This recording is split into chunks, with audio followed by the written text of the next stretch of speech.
Hey everyone, I'm Camila, and I want to tell you about my life. I grew up without a lot of money, but my husband Jackson had a totally different childhood. His family was rich, and he even started his own successful business. I have a good job too, but I still feel connected to my middle-class background.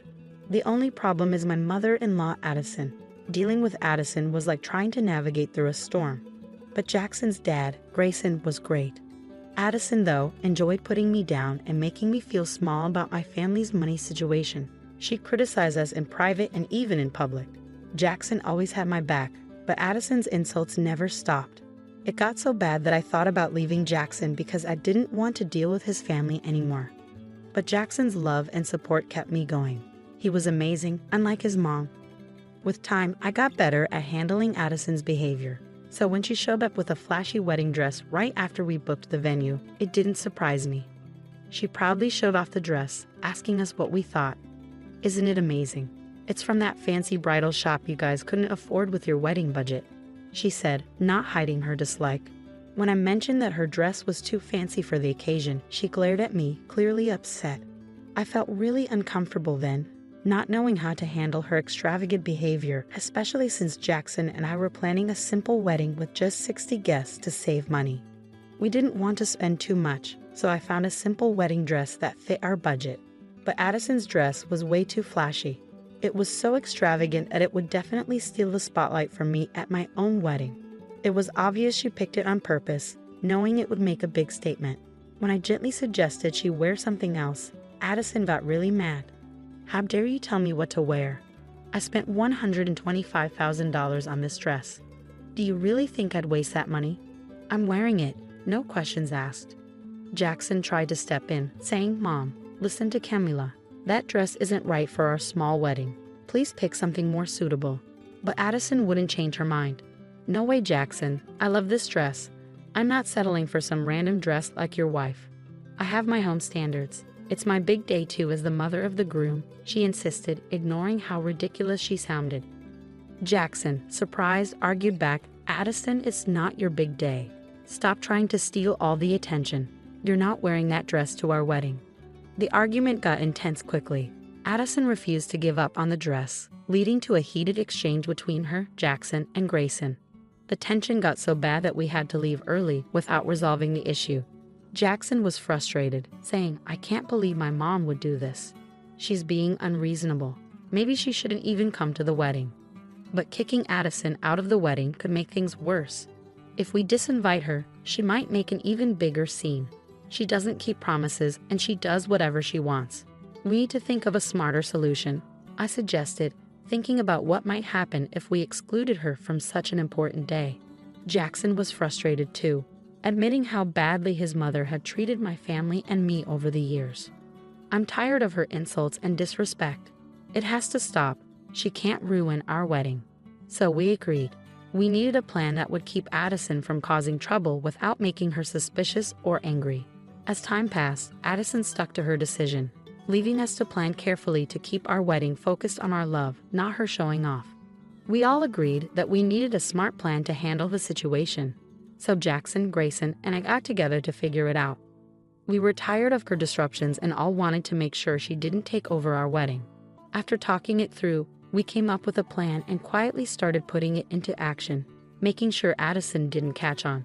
We stopped talking to her about the dress and only gave her basic information about the wedding, which didn't bother her much since she was too busy trying to outshine me.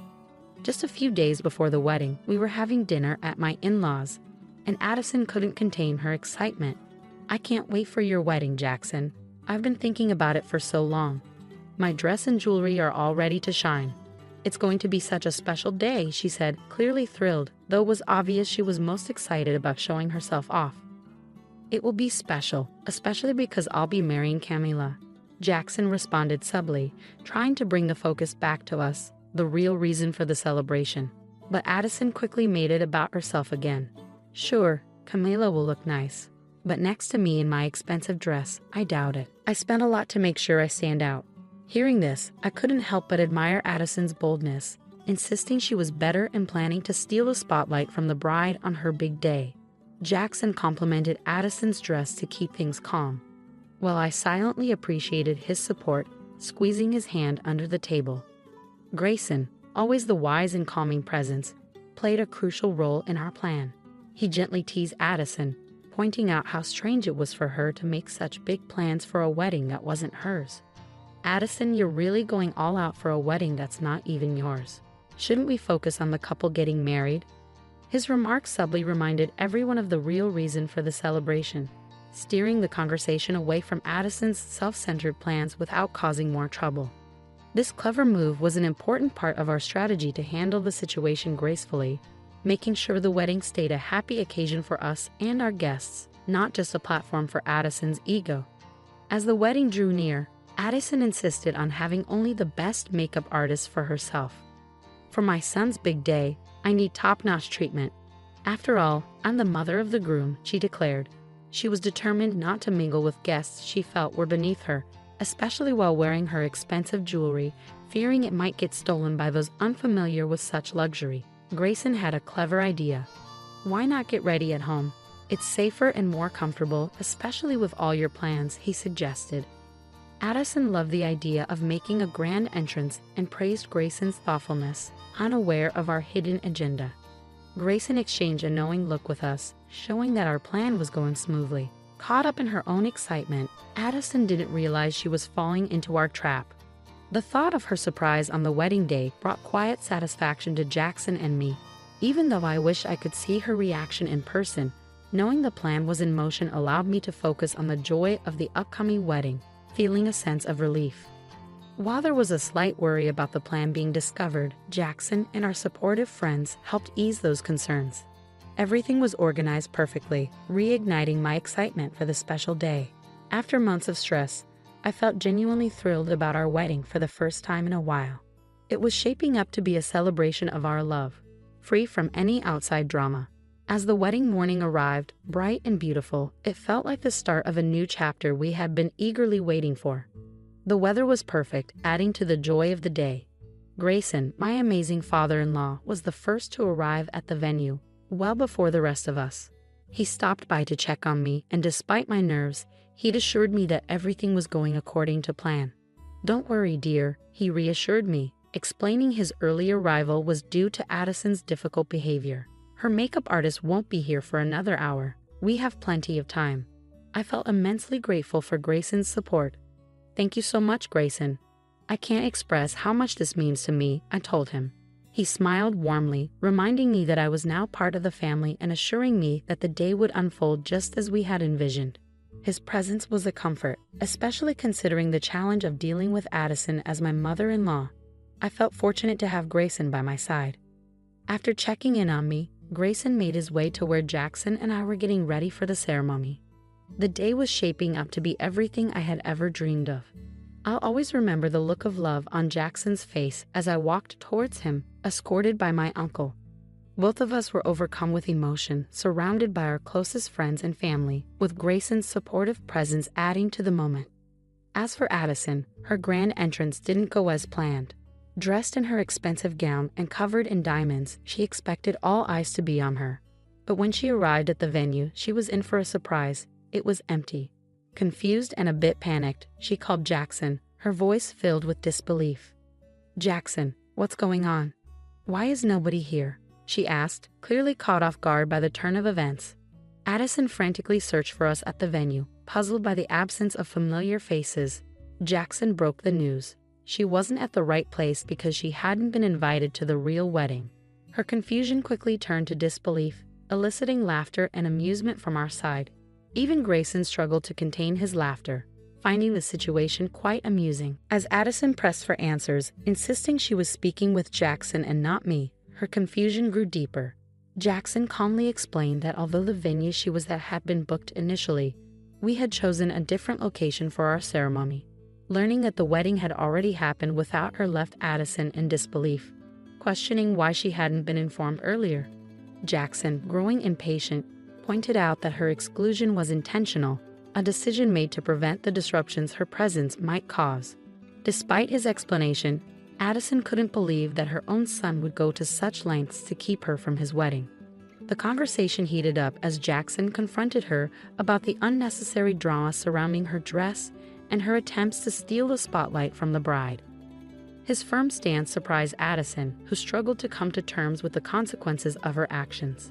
Jackson's firm assertion that the day belonged to him and his wife, not to his mother, marked a clear end to the dispute, highlighting the significance of the occasion for the couple over any individual's desire for attention. Jackson emphasized that he would no longer tolerate Addison's disruptive behavior, making it clear that the wedding day was about him and his wife, not anyone else. After delivering this message, he ended the call. Despite Addison's continued attempts to reach him and multiple calls to Grayson, we went on to celebrate our reception surrounded by loved ones, undisturbed by the unfolding drama. During a moment alone, I noticed a call from Addison on my phone. Preparing myself, I answered, only to be met with accusations and insults. She blamed me for her exclusion from the wedding, accusing me of manipulating her son and labeling me a gold digger, envious of her potential to outshine me on my own wedding day. I calmly refuted her claims with facts, explaining that Jackson makes his own decisions based on what he believes is right, and his choice to exclude her was his own, though I did not try to influence him. Undeterred, Addison threatened to crash the reception, claiming she was already outside. I brushed off her threats with a mix of disbelief and indifference, reassuring her that she would find no support here. Returning to the reception, I braced myself for whatever scene might unfold. As expected, Addison's attempt to enter the venue quickly escalated. Dressed in her extravagant gown and denied entry by security, she epitomized frustration and entitlement, her actions bordering on the absurd. Rather than garnering sympathy, this spectacle only reaffirmed our decision to keep her away from our celebration. The guests, aware of the situation, rallied behind us, leaving no room for Addison's theatrics to disrupt our special day. Her attempt to steal the spotlight didn't end in triumph, but in a public display of her own making, starkly contrasting with the joy and unity inside. The disturbance Addison caused outside the venue quickly caught the attention of our guests, prompting everyone to witness the source of the commotion. When Jackson came across his mother causing a scene, his frustration reached its peak. He confronted her, dismayed by her refusal to respect his wishes and her insistence on blaming his wife. "Mom, what are you doing here? I clearly told you that you weren't invited. Why can't you understand that?" Jackson's patience wore thin as Addison played the victim, accusing him of being manipulated by his wife, whom she labeled as jealous. "Mom, listen to yourself. My wife isn't the problem here. It's you, trying to overshadow her with that extravagant dress and jewelry. You knew she had a modest budget. Your actions were meant to belittle her," Jackson argued, hoping to make her realize the selfishness of her behavior. Addison, seeking support, turned to Grayson, hoping he would defend her actions. But Grayson, equally shocked by her behavior, stood by Jackson. "That dress isn't just any dress, Addison. It's practically a wedding gown. How can you not see how inappropriate your actions are? Look around, no one agrees with you," Grayson pointed out, his disappointment clear. Addison's attempt to justify her choice by insulting Camila's family and guests only made the situation worse. "They don't get it because they're from a different background," she argued, clinging to her misguided beliefs about maintaining her supposed class. But Grayson had had enough. "That's it, Addison. I won't let you insult my daughter-in-law and her family any longer. You've crossed the line this time," he declared, standing firm against her unfounded accusations and sense of entitlement. The conflict highlighted the sharp contrast between Addison's self-centeredness and the united front presented by Jackson, Grayson, and the supportive guests.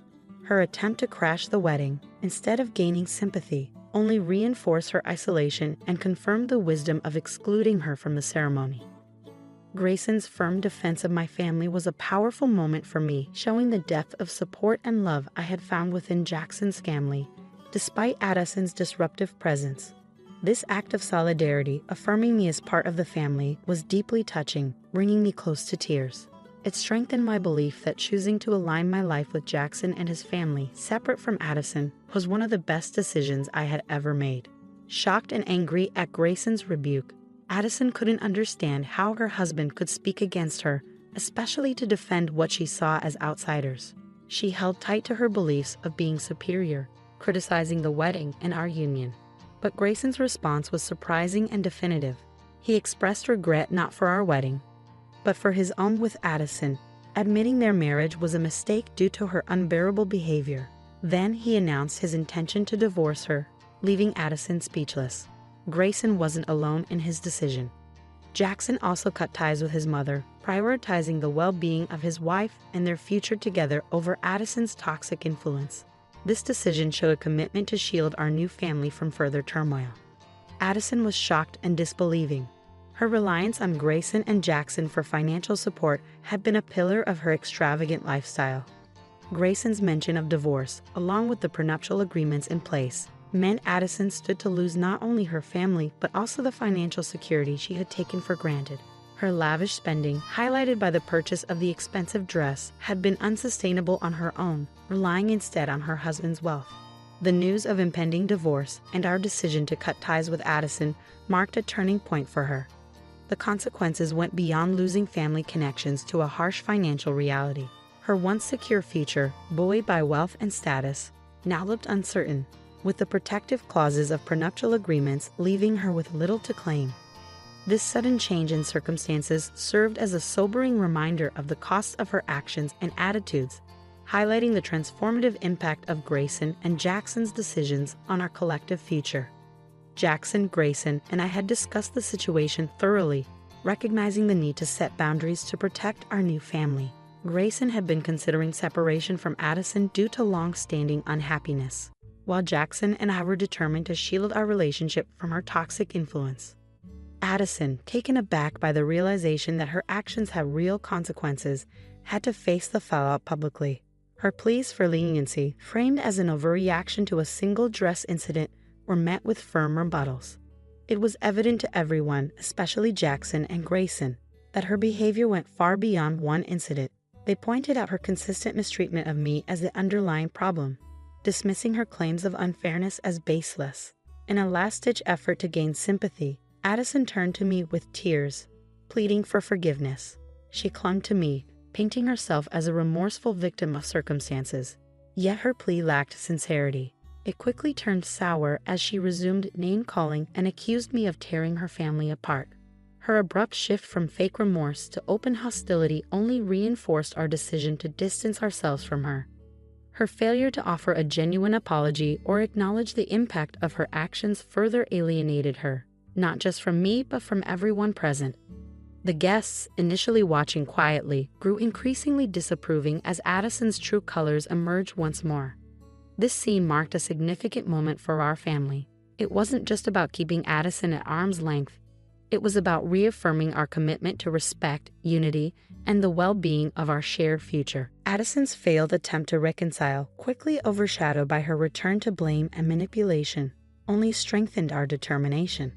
The way forward was evident, marked by a united stance against toxicity and a shared commitment to nurturing a supportive and loving environment free from past grievances. Jackson acted swiftly. Without allowing Addison a chance to argue, he instructed security to escort her out. Meanwhile, both sides of the family and our friends openly criticized her behavior.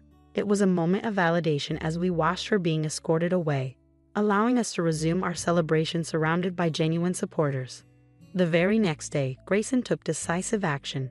He returned home only to inform Addison to leave their shared residence and had his lawyers serve her with divorce papers.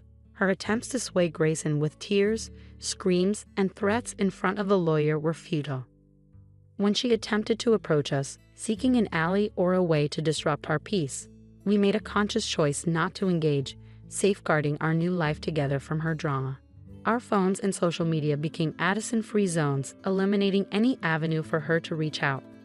As for Addison's outcome, it was swift and fair. The divorce left her in financial hardship, her attempts at manipulation proving futile. Her pleas for help went unanswered, forcing her to face the consequences of her actions alone. Eventually, she returned to her hometown, hoping to rebuild her life and reputation, seeking employment and a fresh start. These developments brought us profound relief and closure.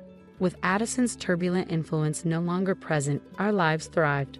We hope she finds a path forward that keeps her away from us, allowing us to move on from this chapter without further discord. I was very sick before, almost died, but I got better and felt like I got a second chance at life. Now, I want to start fresh, but I don't want to take care of an old lady. I helped my husband recover from being sick by donating something, but he never said thank you. Instead, he gave me a card for a divorce lawyer. It didn't really surprise me because he's been going out a lot since he got better. Now I'm the one who's sick. They say I have stomach cancer, but it's not too bad yet. I need surgery and chemotherapy. I'm really scared, and I can't believe my husband is leaving me like this. All the love and trust I had for him are gone. The toughest part is that he's the only dad our daughter Kate knows. I feel bad for her, but I'm too tired to fix things with him because I have to focus on fighting this disease. A month later, my husband called me a lot, being really aggressive, but I didn't answer. Then he surprised me by coming to my hospital room and telling me something shocking. My name is Christy Young, and I'm a 29-year-old housewife. I've been married to Mike, who's a bit older than me, for 5 years. We have a cute 5-year-old daughter named Kate. I used to work full-time even after we got married, but I quit my job when I took a break to have Kate. I wanted to take it easy and raise her, but because of money problems, I had to start working again when Kate could go to daycare. Luckily, my sister-in-law, Lisa, is the boss at an apparel company, and she hired me. Even though I'm family, I wasn't treated specially at work. The atmosphere was nice, and there were other moms, so it was easy to talk about taking care of kids and taking time off for sudden illnesses. I'm really thankful I got a job in such a good place. But it was really hard to manage work, taking care of the house, and looking after Kate. In the morning, I made breakfast and lunch for my husband, sent him off to work, took Kate to daycare, and then went to my job. After work, I picked up Kate, went shopping, did chores at home, bathed Kate, and made dinner. After I finished making food for Kate, my husband came home, so I cooked dinner for him. Even though my days were busy, my husband didn't help much with house chores or taking care of Kate. Even when Kate was sick in the morning, he didn't seem to care and would still ask for his breakfast. When I needed him to do the grocery shopping because I had to work late, he complained about being tired from work. I was tired too, but I didn't have the energy to argue, so I ended up doing everything on my own. Our lives changed suddenly when my husband was told to get a detailed health check after his company's checkup showed some bad results. He didn't want to get retested because he felt okay, but he started feeling uncomfortable with unexplained bruises and bleeding gums. It would be bad if he ignored it, and it turned out to be a serious illness. We had to think about Kate's future, so I asked him to get a thorough checkup, and it turned out he had leukemia. Why is this happening to us? He was surprised to hear a disease name he knew. But nowadays, leukemia is not a hopeless condition. Many people get better with treatments like chemotherapy and bone marrow transplants. I decided to support my husband, who was feeling really down, and stay with him during the treatment. He took a break from work and went to the hospital right away. Meanwhile, I had to handle my job, take care of the house, look after Kate, and support my husband's treatment. I got worn out before he did. The stress from being in the hospital made him angry at me even more than before. And that was one of the reasons. I knew he was upset about the situation, but honestly, I was tired from working, taking care of Kate, doing chores, and visiting the hospital in my free time. That's when Lisa, my sister-in-law, offered to help. "Why did you come live with me? I can help with the housework and take care of Kate." She was the boss at a company, and I knew she was always busy with work. She was hands-on and involved in sales, not just giving orders to others. This made it easier for the staff to share their thoughts. I knew she had a lot on her plate. "I really can't trouble you," I said. "You're busy too," Lisa said. "If you get too tired, Kate will suffer the most, right? I'll help Mike as much as I can." "You should lean on those who can help you now," Lisa said firmly, and I couldn't stop my tears. I was worried about Mike, Kate's future, and my own health. Lisa's presence was a huge relief, and her encouraging words comforted me. Mike's parents had already passed away, and Lisa lived alone in her parents' big house. I always thought it was too big for one person. I didn't want to sell it because it holds memories of my parents, but I was glad she invited us to stay there. You two can come. She warmly welcomed me and Kate. Living with Lisa was really nice. We always got along, and it felt like having a real sister. Lisa, who lived alone for a long time, was good at doing housework. She actively helped, making my life much easier than before. During that time, there was hope for Mike's treatment. I was found to be a good match to donate bone marrow for his transplant. When Mike got diagnosed with leukemia, Lisa and I got tested to be donors. Finding a matching donor is not easy, but the chances are better with siblings. We were sad when we learned that Lisa's marrow wasn't a match. But when we found out that mine could help Mike, he was really happy. I had to stay in the hospital for a few days to give bone marrow. During that time, I had to take a break from work and couldn't take care of Kate. It was tough for Lisa, but she didn't show any annoyance. Thanks a lot for helping my brother. I'll do everything I can to support you, so don't worry. Just take care of yourself now. Lisa encouraged me. I went through surgery to extract bone marrow for my husband. After the surgery, Mike had to stay in a special room to avoid infections and rest. I left the hospital a few days later, and thanks to Lisa's kindness, I took a few more days off work before going back. The stem cells transplanted into Mike seemed to be working well. After a few weeks, he moved to a regular hospital room. When I brought our daughter Kate to visit Mike, there was a nurse in the room. Mike was happy to see Kate after a long time. Mr. Young is getting better. He's still young and strong, so if he keeps improving, he might go back to work soon. Thank you very much, as always, the nurse said with a smile and left. Mike's condition got better, and he was able to leave the hospital a few months later. He still needed to rest at home, but the four of us, including Lisa, started living together in my in-laws' house. I had to stay in the hospital for a few days to give bone marrow. During that time, I had to take a break from work and couldn't take care of Kate. It was tough for Lisa, but she didn't show any annoyance. Thanks a lot for helping my brother. I'll do everything I can to support you, so don't worry. Just take care of yourself now. Lisa encouraged me. I went through surgery to extract bone marrow for my husband. After the surgery, Mike had to stay in a special room to avoid infections and rest. I left the hospital a few days later, and thanks to Lisa's kindness, I took a few more days off work before going back. The stem cells transplanted into Mike seemed to be working well. After a few weeks, he moved to a regular hospital room. When I brought our daughter Kate to visit Mike, there was a nurse in the room. Mike was happy to see Kate after a long time. Mr. Young is getting better. He's still young and strong, so if he keeps improving, he might go back to work soon. Thank you very much, as always, the nurse said with a smile and left. Mike's condition got better, and he was able to leave the hospital a few months later. He still needed to rest at home, but the four of us, including Lisa, started living together in my in-laws' house. Maybe because I pushed myself too hard, my health started getting worse. Eating became difficult, and Lisa noticed I might have lost weight. At this point, Mike had almost fully recovered and was back to work.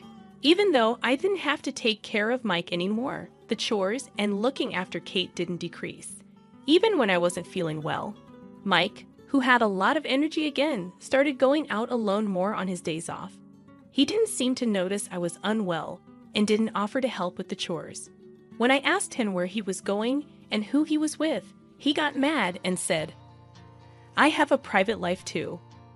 Eventually, the stress made my stomach hurt all the time, and Lisa suggested I get a full checkup. Since Mike had been really sick before, I thought it would be good to catch any issues early for Kate's sake. This time, the doctors found out I had stomach cancer. Luckily, it seemed to be slow growing, but I still needed to go to the hospital and have painful chemotherapy. When I suddenly had to go to the hospital, Kate got worried. But her dad was out, so he couldn't comfort her. Instead, Lisa, my sister-in-law, stayed with Kate so I could get ready for the hospital. While I was getting ready, Lisa took Kate out for some shopping. While I was quietly getting ready, my husband Mike came home. What's happening? Are you going on a trip?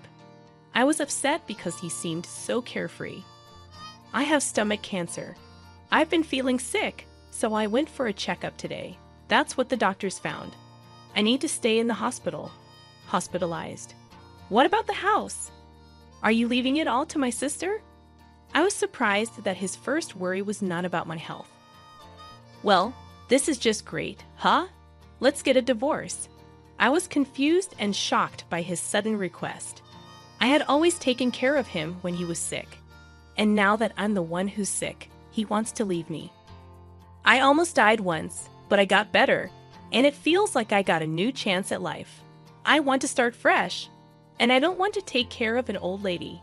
Even though I helped Mike recover by being his donor, he never said thank you. Instead, he gave me a divorce lawyer's card. You don't even wear makeup at home. I can't see you as a woman anymore. I'm busy with work, chores, and taking care of Kate. I don't have time for makeup. That's just an excuse. Plus, you have cancer now. I can't handle that. I was surprised by Mike's angry demand to sign divorce papers quickly. I was already worried about the cancer. Despite feeling frustrated and anxious, I wasn't shocked. Since Mike got better, he started going out a lot, and I felt suspicious. With this illness, all my love and trust for him disappeared. What hurt the most was that, for Kate, he was her only dad. I felt bad about making her a child of a single parent, but with the cancer battle ahead, I didn't have the energy to fix things with Mike. Now, we're just like strangers. Mike had a satisfied smile. Is it done? Don't just barge in like that. You're taking too long. Suddenly, a new young woman showed up at the door. She had bold makeup and a stylish dress.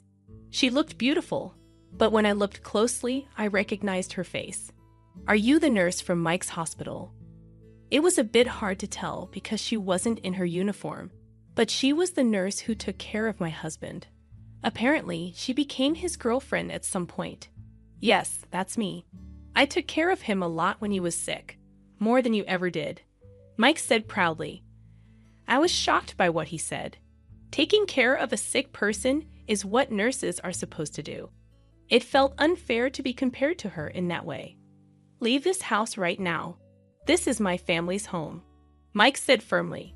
Yes, it's my husband's family home, but it's now in Lisa's name, my sister-in-law. If I divorce Mike, Lisa, and I will become strangers. It's sad to part with Mike, but it's even sadder to be separated from Lisa, who is kind, reliable, and has a good relationship with my daughter Kate. But there's nothing I can do about it. I packed my suitcase with only the important stuff. Besides getting ready for the hospital, I no longer love my husband, and I want to leave this situation as soon as possible. While I was getting ready quietly, Lisa and Kate, who had gone shopping, came back. We're home. Oh, do we have a visitor? Lisa looked surprised to see a lady she didn't know, and Kate, sticking close to Lisa, seemed confused, so I said clearly, I'm going to break up with Mike. Lisa looked just as surprised as I felt. Then, like she figured something out, she gave Kate some snacks she had just bought and told her to eat them in the other room. With only grown-ups around, Lisa stared at my husband right away. What's going on, Mike? Mike looked a bit scared when Lisa, not me, talked to him. He's leaving me to start a new life with that lady over there. Since you and I won't be family anymore, he wants me to go away. Lisa couldn't believe what I said. Christy is having a hard time and you? How selfish can you be? You're the one who should leave. Never show your face to me again. Lisa scolded Mike, who snorted and left the house.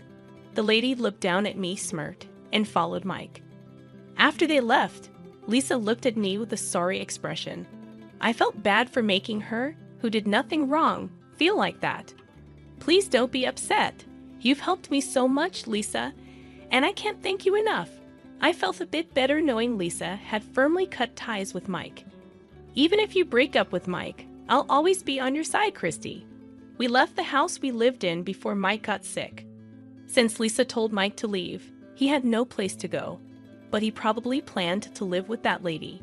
Even with insurance and help, Mike might not have much money left after his serious illness.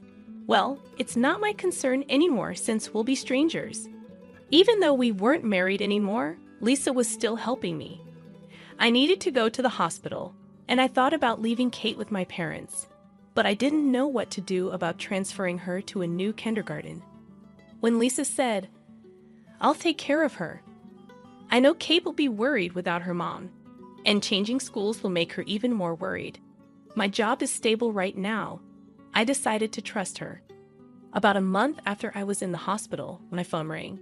It was my ex-husband, Mike, and of course, I didn't answer. Even though I ignored it many times, Mike kept calling. When I told Lisa, who came to see me, she said she also got calls and ignored them.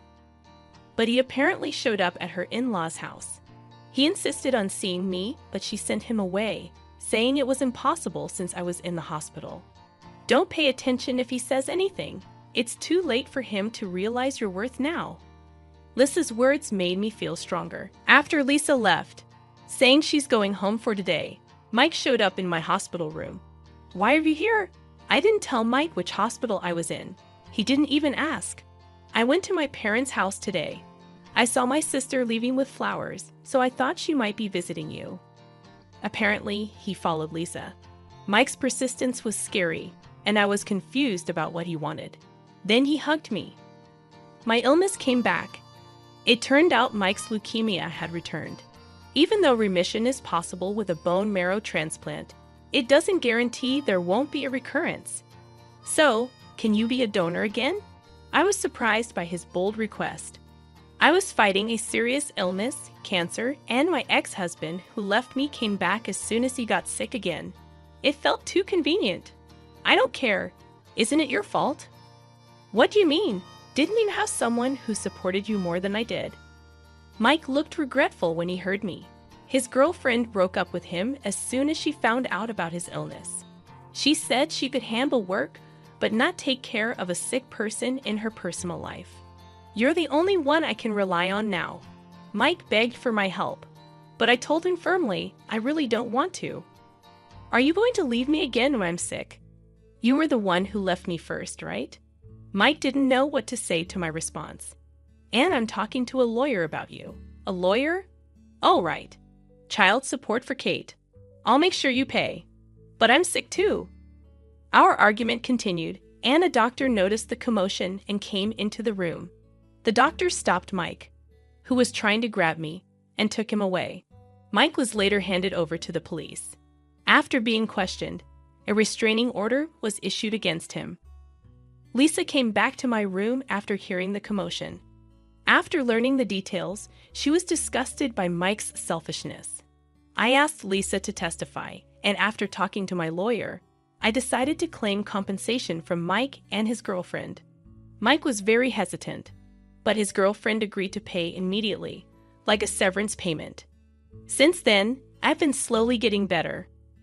Lisa has been supporting me a lot, and even though Kate is still young, she's been cheering me on without being selfish.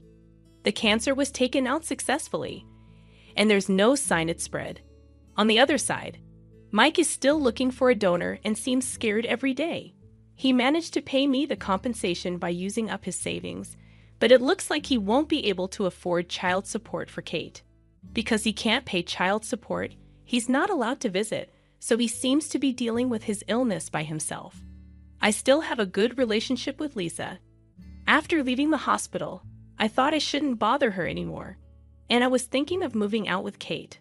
But she got mad at me, saying I shouldn't think about unnecessary things. After recovering from being sick, she told me to spend freely until I saved enough money. I took advantage of her kindness and lived with her for a while, with the three of us. Since Kate really likes Lisa, we eventually decided to rent an apartment nearby. Even after saving enough money, we go back and forth between each other's houses. And now we have a relationship like best friends. I went through a tough breakup with Mike and got sick. But there are still people like Lisa who have been there for me all along. I might make Kate feel lonely, but I hope she grows up to be a strong, kind, and fair woman like Lisa. And I want us to continue getting along well in the future. Emily saw it. You know, you were at a restaurant bar planning a trip with another woman. Oh, I see. And so what? Even when caught cheating, my husband Donald wouldn't drop his defiant attitude. In a moment, what we had built over 15 years crumbled away. In this day and age, I was a full-time homemaker, living with his parents just like every other year. I had given up the job I loved at a publishing company where I felt fulfilled, and now I spent half of the week accompanying my parents to the hospital and adjusting meals according to everyone's schedule. I was living a life much like a housemaid. After getting married, I had no time for myself. The only place I could relax was in our bedroom, even in this spacious house. Despite all this, I had chosen this life because I wanted to be with my husband. The option of leaving never crossed my mind, so when my adulterous husband said, "We can get a divorce, you know," I was at a loss for words, feeling more amazed than angry. This is the story of me, Sophie Johnson, turning 40 this year, leaving my husband Donald after 15 years of marriage, and starting my life from scratch. It all began 2 months ago on the 25th. That day was payday for Donald, who worked at an electronics manufacturer. Usually, his salary would be deposited into our joint account. I would use that money to pay our monthly bills and give him an allowance in the evening. However, 2 months ago, his salary wasn't deposited into our joint account. I thought there must have been some technical glitch, so when he got home in the evening, I asked him about it. "What do you mean you changed the deposit account without saying anything to me?" He had switched the account to his personal one. "But what about our payments? These bills are due on the 27th. I couldn't keep up with a sudden change and just thought of immediate concern. "Just let me know how much you need, and I'll transfer that amount into the joint account," he said, taking off his suit with his back turned to me. He wouldn't even look me in the eyes. "So why did you change it?" I couldn't think of any reason. In the 15 years we'd been together, we had never changed the account. We were saving in our joint account, so it wouldn't be a problem if his transfer was late. It's not that our bills would fall behind. Maybe I didn't need to press the issue, but I couldn't help wondering, why didn't he trust me with our finances? Did I do something wrong? I didn't remember overspending, but I thought maybe I had unknowingly upset him. If so, I needed to apologize. That's what I thought when I asked him. But it seems like he thought I was blaming him. He threw his freshly removed shirt onto the couch and glared at me. "It's my hard-earned money, isn't it?" "Yes, it is. But why do I need your permission to use it?" What? I couldn't understand any of his words. I'd been giving him a $500 allowance every month, but that was just a temporary arrangement. If his expenses piled up, I would give him more. I asked him what he spent his money on, but I'd never refused to give him more when he needed it. As a stay-at-home wife, there have been times when I asked if I could buy something I wanted, but the reverse never happened. "I don't need dinner today." "What?" "But I already prepared." "Never mind, I'll eat out." He got bent out of shape, grabbed his car keys, and went out again. He seemed strange. For the past 15 years, we've never had issues over money. But suddenly, he starts saying it's his money, while cleaning up the food I had prepared. I was upset at my husband's selfish actions. I was frustrated that despite having food at home, he chose to eat out anyway because now he was in charge of the finances. From that moment, he began eating out every night and coming home late at night after I fell asleep. Also, the number of days he told me he was staying at work overnight increased. The fight had completely escalated. Even when we were together, we didn't talk more than necessary. As time passed, it was hard to find a chance to make up, and I started blaming myself. We'd never had a fight last this long before. It was a minor issue that he changed the bank account without consulting me. If he wants to manage the finances, that's fine. After about 2 weeks of awkwardness, I began to reconsider like that. Then one day, I received a message from Emily, who was my colleague when I worked at the publishing company. "Hey, how are you doing? How about lunch soon?" Emily's message was a welcome surprise. We used to go out for drinks after work and spend our days off together when we were single. Now, with families of our own, we didn't contact each other as much but still tried to meet at least once or twice a year. Her invitation came at a good time, and I agreed readily. 2 days later, in the afternoon, we were sitting in a cafe in the next town. "So they moved into the care facility, huh?" "Yeah, both of them in the same place." Emily asked how things were going, and I told her about my parents-in-law moving into a nursing home a few months ago. "I know I shouldn't say this, but it's a good thing. It must be a relief for you." She looked pleased, knowing how much I had been struggling to find time for myself. She seemed relieved now. "Well, I do have to get their clothes, visit, and accompany them to their doctor's appointments, but still, my life has become a lot easier. This was the first time since I was single that I was able to casually make time to meet with a friend. You're such a dutiful daughter-in-law. Is Donald still hands-off? Yes, he seems to want to do nothing on his days off. He never wanted to go anywhere on his days off. In these 15 years, we've never even gone shopping together. Her husband is diligent. He picks her up in his car when it rains and sometimes even does the shopping for her. He never changed at all. Well, since I am a stay-at-home wife, he could at least take care of his own parents. Emily never thought highly of my husband. When we got married, we both had jobs, but he never helped with the household chores. On days when I was too tired to do housework, he found it unbelievable and suggested I become a stay-at-home wife. I didn't want to quit, but I resigned as he suggested, becoming a full-time homemaker. Soon after, I was asked to live with his parents, and I ended up taking care of them. The reason I couldn't talk back to my husband was because of the significant difference in our incomes. He is 8 years older than me, already held a position at his company, and his income was more than double mine. Can you earn as much as I do? If you can, I wouldn't mind quitting. He'd say things like that, leaving me speechless. I had discussed my true desire of not wanting to quit my job with Emily, even crying on the phone, overwhelmed by having no time for myself. I understand why she holds a negative view of him. It's because of my venting. After a while, the warm vegetable salad we ordered arrived. As she served it on smaller plates, she spoke again. So, how are things with him? Upon being asked, I thought for a while and nodded affirmatively. I had actually come to discuss our big fight, but I didn't want him to be seen in a worse light. Emily paused, holding the serving tongs, and stared at me as I managed only to nod and smile, trying not to arouse suspicion. She stopped serving the salad midway.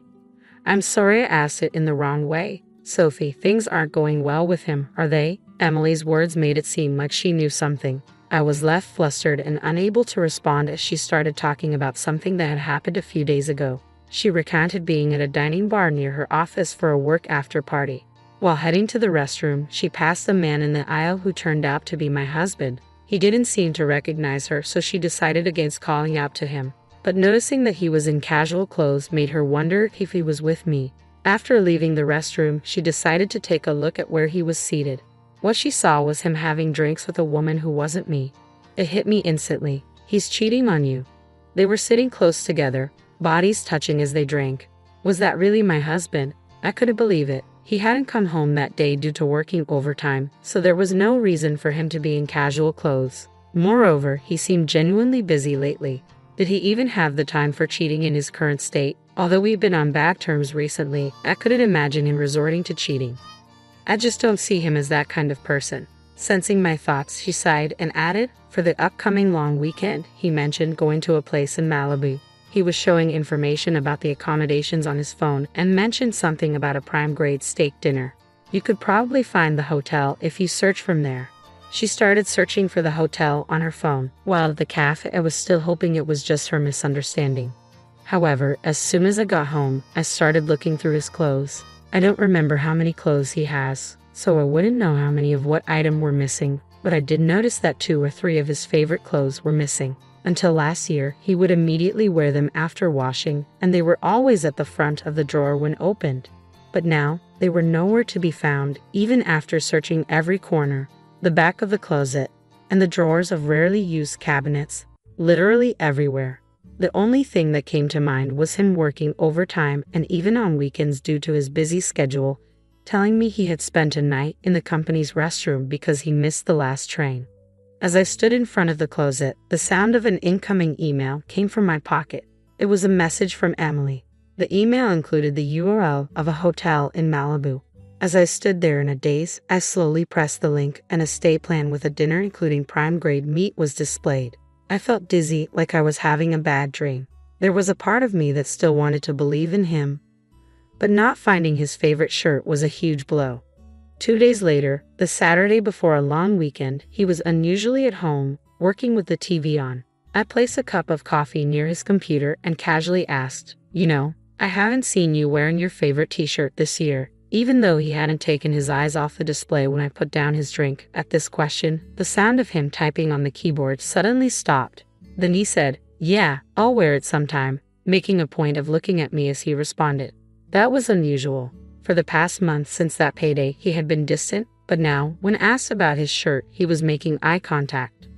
I looked for it but couldn't find it, I added, trying to gauge anything from his reaction. He replied, "Isn't it somewhere?" and then looked away, returning to his computer. His reaction made me feel suspicious. Despite mentioning his missing favorite shirt, he showed no signs of being troubled. Normally, in such situations, he would pretend to be troubled just to emphasize that I hadn't taken care of it properly, even if he didn't really need it. Last year, he kept complaining just because it hadn't dried due to the rain. Every change seemed suspicious when it came to him. I couldn't control myself. I had to keep digging until I got clear answers, even if it meant going too far. "You're off for a long weekend, right?" Even though we hadn't reconciled after our last fight, I couldn't help but ask something more intrusive. "Work from when?" "I don't know. There's a business trip. I might have a day off." Was this also a lie? It seemed like it. After all, for the past 15 years, he always took time off during the holidays. Emily's words crossed my mind. Going to Malibu, as she said, mentioned the prime grade steak. Of course, as she also said, the story I heard at the cafe started to feel real, and I felt a surge of anger welling up within me. Before I realized it, I had said it out loud. "Business trip? You mean you're going to Malibu?" Uttering a word that I hadn't asked about, he who had been looking at the screen froze. He slowly turned around, but his expression had changed from earlier. With a weary face, he squinted and glared at me. It was the exact same look he had during our fight on that payday. What the hell is going on?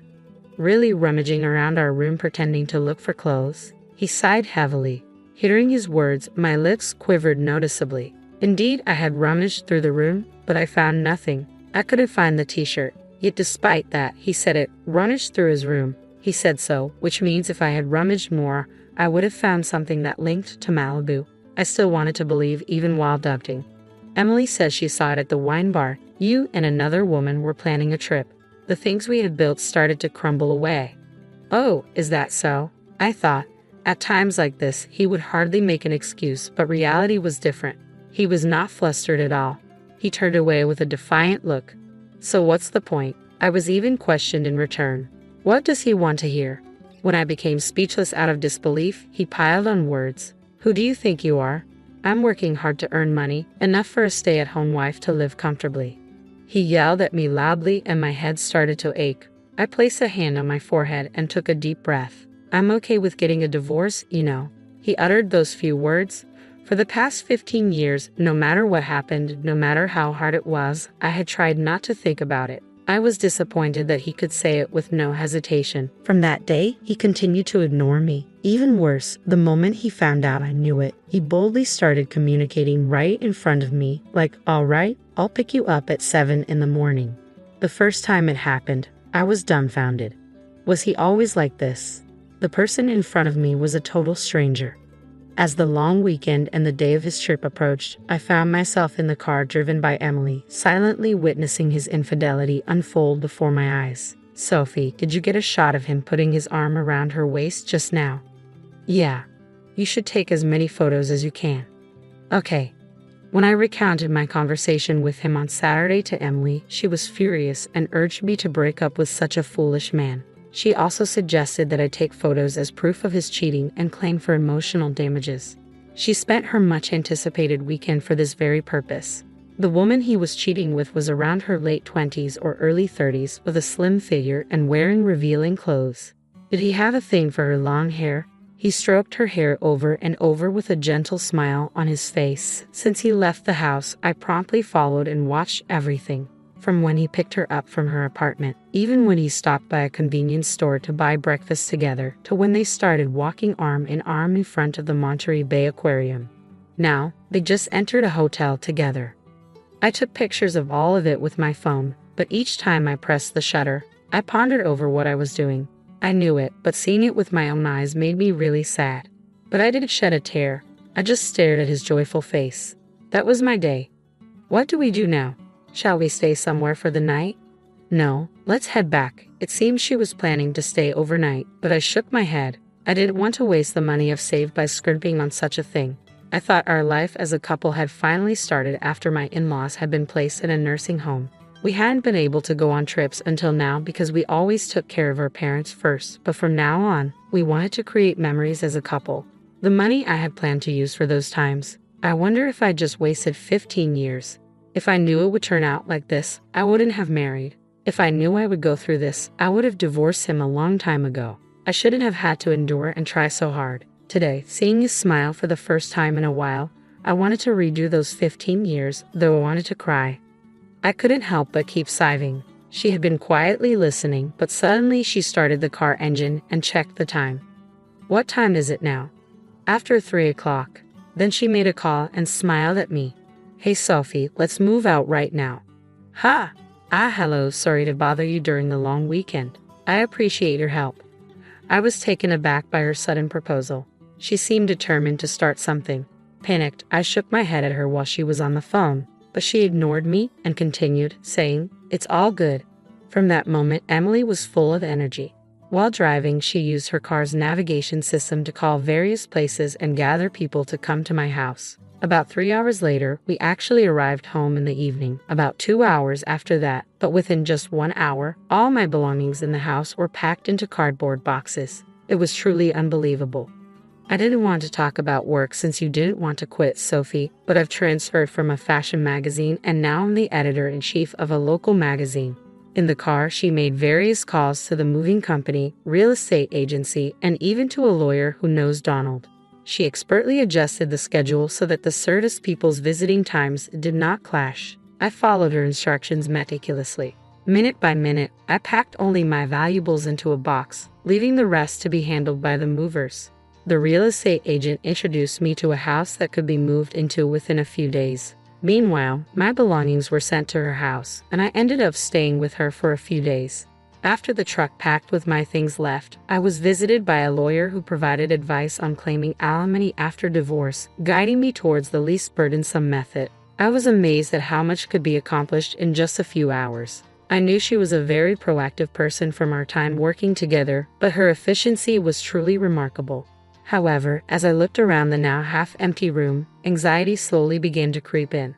He's definitely going to be mad. The cost of moving was surprisingly low. The studio apartment was affordable, and even the consultation with the lawyer was free, yet it still required money. I made these decisions without consulting him. I'm sure he'll be furious when he gets back from his trip. As I felt our relationship deteriorating rapidly, I became depressed. Then she slapped my back. Hey, being a homemaker is a respectable job too. The money you've saved from being frugal is also yours. Plus, it's his fault. He said he'd transfer the necessary money, right? So let's have him pay even for the cost of living on your own. After being strongly persuaded by her, I took one last look around the house. I remembered how in the early days I had found it difficult to rearrange things. Now, I realized I had placed my toner on the bathroom vanity without hesitation. The shoe rack was filled with my shoes. I had always seen myself as a maid, but maybe I had actually become part of the family. After imprinting the image of the home I had lived in for 15 years in my mind, I made up my mind and nodded vigorously at her. Then, on the last day of the long weekend, I left the house I had shared with him. I was still staying at Emily's place. "Where are you at?" I picked up the call from him with a trembling hand. He asked that with a grumpy voice. Without answering his question, I said the words Emily and I had decided on beforehand. "You said you were okay with a divorce, right? And that you would transfer the necessary money. I am divorcing you. Please provide for the cost of me living alone." "What? Stop talking nonsense and come back." He seemed to think this was just a runaway. I cut off his voice and spoke my final words. "Please have your new partner take care of your parents from now on. Thank you for 15 years. While he was still talking, I hung up. He called back several times, but I didn't pick up. I did feel guilty about how I ended things unilaterally like this, but looking back, I had always accepted his unilateral demands ever since we got married. So I tried to think it is fine, at least in the last moment. The following year was a whirlwind. I negotiated with him through a lawyer and finally secured a divorce with alimony and living expenses assured. Finding peace of mind was a struggle until I landed a job as an office clerk at a local factory, slowly building my life with my monthly salary. "Sophie, can you make the deadline this month?" "Yeah, I'll make it, but I think I'm going to barely make it by the deadline, so I don't have time to chat on the phone." All right, I'll go now. You have your piece this month too. 6 months ago, Emily, who manages our local magazine, added a new section about saving money, and as a frugal person, I've been given a chance to write a couple of pages there every month. I gave up on my dream to work in a publishing company. Her arrangements mean a lot to me. Now I'm a writer, but I have 15 years of experience in budgeting as a homemaker, and I want to share my experiences wholeheartedly. I was able to make a fresh start. Then an unexpected call came in. It's good to hear your voice. Sounds well. Mother-in-law. My mother-in-law called me from her nursing home. I had said my goodbyes to her before my divorce, but in that time, I couldn't talk with her well. I hadn't contacted her since the last time, so I was surprised that she called. After talking about my father-in-law's advanced dementia, she updated me on my ex-husband's situation. What? He broke up? Yes, that's the case. He's foolish, isn't he? Between us, he was dumped before the divorce was finalized. I see. Seems like his relationship with that woman has already ended. Well, that's expected, isn't it? Any young girl would run if she had to deal with taking care of seniors. So who is at the home now? Donald. He ended up leaving his big corporate job, but he's trying with his complaints. He's such a fool. He was able to work because of his wife supporting him behind. He still doesn't talk about his own infidelity. Sophie, breaking up with him was the right thing to do. My ex-husband hasn't changed, but it seems like he's struggling a bit. I found myself a bit relieved by hearing that. My usually stern mother-in-law chuckled and said, Sophie, thank you. I was planning to ask you to try again with him when I called, but your voice sounds so lively, so I decided not to ask. In the roughly 15 years we lived together, I'd never had such a long conversation like this with my mother-in-law. Our relationship wasn't bad, but it wasn't good either. I listened to her voice. I assumed this would be the last time I'd hear from her, and I savored every word. It turned out for the best, she said so sadly, and my tears welled up. It's been a year since my divorce. Everything has been going well, and I've managed to make a fresh start. However, I've always felt a lingering sense of regret. It's because I felt that I had wasted 15 years of my life. But then, with this phone call, my mother-in-law said it, thank you, and that she had planned to ask me to try again with her son. There's no chance of getting back together with my ex-husband, but hearing that from his mother made me genuinely happy. It felt like a validation of what I had done for those 15 years. I will never forget this phone call from her. Those 15 years were not wasted because